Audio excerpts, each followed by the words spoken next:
धर्म, कर्म, विधि विधान और ज्योतिष की सटीक जानकारी पाने के लिए YouTube चैनल जीवन दर्पण को सब्सक्राइब करें और हाँ, अपडेट रहने के लिए बेल आइकन दबाना ना भूलें। शब्द वेदी बाण मारता था, समझ, देखता नहीं था लेकिन शब्द वेदी बाण मारता था और कोई बाण फेल नहीं होता था। एक बार उसके मन में, माने राक्षसों में राजा बना, उसके मन में ये जिज्ञासा हुई कि मैं ब्रह्मा को खुश करने के लिए साधना करूंगा। ब्रह्मा को खुश करने के लिए साधना किया, अपनी साधना से ब्रह्मा को खुश कर लिया।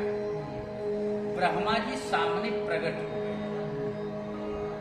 ब्रह्मा जी सामने प्रकट हो गए। ब्रह्मा ने कहा वरदान मांगो। तो वह अंधकासुर कहा कि जितना बड़ा पृथ्वी है उतना बड़ा मैं हो जाऊं, जितना बड़ा पृथ्वी है उतना बड़ा मैं हो जाऊं। क्योंकि ब्रह्मा जी ने त्रिवाचा किया था, त्रिवाचा दिया था, उसकी साधना से पूर्ण खुश थे। उन्होंने कह दिया ऐसा ही, तुरंत वो बड़ा हो गया। समझ रहे? जब बड़ा हो गया, जैसे एग्जाम्पल मैं आपको बता दे रहा हूँ, बलून जान रहे हैं? बिल्कुल। गुब्बारा ना, गुब्बारा दुकान से गुब्बारा का पैकेट खरीदने जाएंगे तो 150 रुपए मिलेगा, पूरा पैकेट आप अपनी जेब में ला सकते हो। अगर उसमें से एक गुब्बारा फुला करके दिया जाए, जेब में भी नहीं आएगा, झोला में भी नहीं आएगा और फूटने के चांस ज्यादा बनेंगे। समझ में आता है? जैसे ही वह अंधकासुर बड़ा हुआ वैसे ही उसके अंदर अहंकार जागृत हो गया। समझ रहे? अब जितना बड़ा पृथ्वी है उतना बड़ा हो गया, जिस दिशा में चल रहा है सब एकदम बराबर कर दे रहा है। इसी प्रकार से एक जगह यज्ञ हो रहा था, वहां पहुंचा, भीड़ को देख करके रुक गया, भीड़ को देख करके रुक गया। अब रुकने के बाद में पूछा आप लोग क्या कर रहे हो? अच्छा लगा उसको। लोगों ने बताया हम त्रिदेवों की पूजा कर रहे हैं। अंधकासुर कहा त्रिदेव कौन है? अंधकासुर ने कहा त्रिदेव कौन है? तो पूजा करने वाले लोग बताए ब्रह्मा, विष्णु और महेश। अच्छा ये बताइए, 15वें तल पर आपका रूम है तो जमीन पर चलने वाला व्यक्ति कितना बड़ा दिखाई पड़ेगा? अब वो अंधकासुर इतना बड़ा था, ब्रह्मा को देख रहा है जैसे मक्खी, विष्णु को देख रहा है जैसे मक्खी।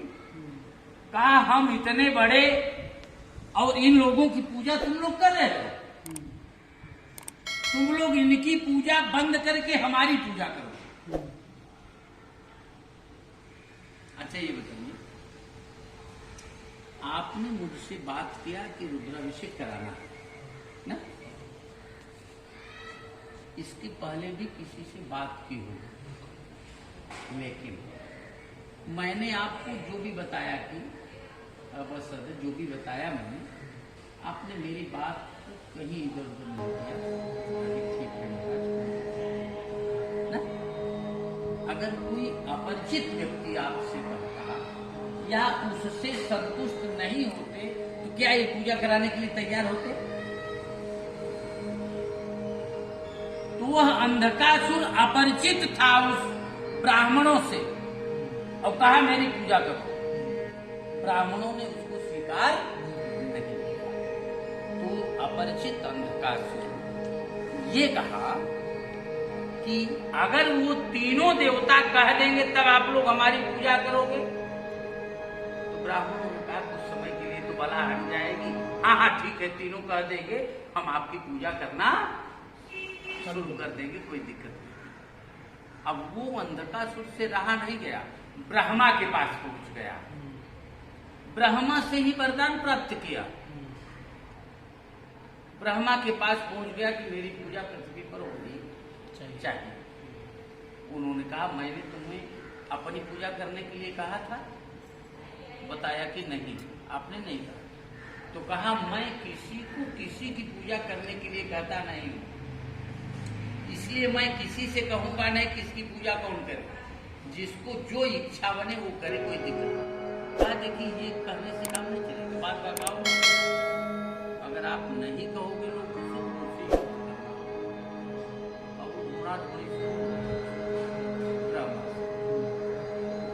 ब्रह्मा अब चूंकि शंकर जी की तीसरे नेत्र से उत्पन्न हुआ था, ब्रह्मा भी बदली गली से पीछे हो गए, भाग गए।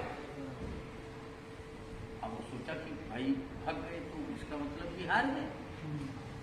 विष्णु के पास पहुंचे, वही स्थिति विष्णु की व्यवस्था, विष्णु तो अपने योग निद्रा में थे, वही स्थिति विष्णु के साथ हुई। विष्णु से भी युद्ध किया, विष्णु की पत्नी के से बगल हो गई। कहा नहीं, ब्रह्मा और विष्णु एक साथ आपस में विचार करते हैं कि वो एक विष्णु कहते हैं जो निश्चित था वही हुए, तू घबरा मत। तब तक शंकर जी के पास पहुंचे, शंकर जी से भी युद्ध हुआ। शंकर जी भी पतली गली से बगल होकर के तीनों देवता एक साथ हो गए, आपस में विचार कर रहे हैं। तब तक अंधकासुर तीनों देवताओं के पास फिर पहुंच गया। कहा एक चांस और देते, जैसे शकुनी ने पांडवों को दिया था ना, सब कुछ छीन लिया था, सब कुछ छीन लिया, फिर कहा कि द्रौपदी को भी अंतिम चांस और देते हैं, द्रौपदी को दांव पे लगाओ, अगर ये पासा तुम्हारे हक में आ जाएगी तो जो जीता है आपने सब आपकी हो जाएगी, नहीं तो द्रौपदी हमारी हो जाएगी। सब लोगों ने सोचा एक चीज लगाने पर अगर 1000 चीज खोई हुई मिल जा रही है तो लगा देते हैं। कहा कि एक चांस और देते हैं, आप तीनों एक साथ लड़ो, तीनों एक साथ लड़ो, और अगर जीत जाओगे तो आपकी पूजा होगी, नहीं तो हमारी पूजा। तीनों एक साथ लड़ने लगे, फिर भी बाल बांका नहीं।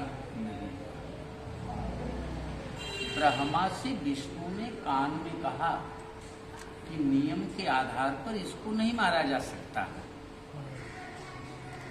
इसके साथ कुछ छल करना होगा। हाथ जोड़ा और कहा कि महाराज छलिया तो आप ये कोई जुगाड़ लगाओ।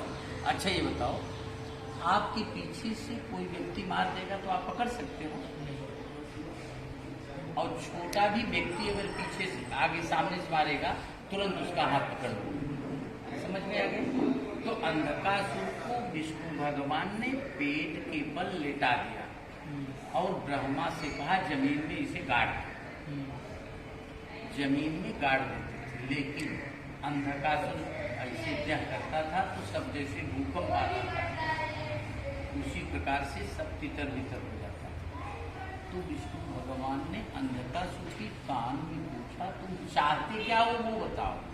कहा जैसे आप लोगों की पूजा हो रही है वैसे हमारी भी पूजा वैसे होनी चाहिए, क्योंकि जितना बड़ा पृथ्वी है उतना बड़ा मैं हूँ, पूरी पृथ्वी पर मेरा अधिकार है। अब आपने तो मुझे गिरा ही दिया है, इसीलिए नया मकान बनाने के बाद गृह प्रवेश वास्तु शांति जब करने लगते हैं तो नींव पूजन में वास्तु पुरुष को डाला जाता है। बम्बई की व्यवस्था मैं बता दूं, करोड़ों रुपए की फ्लैट लोग खरीद लेते हैं, पंडित जी से कहेंगे कि सत्यनारायण भगवान कराए जाए।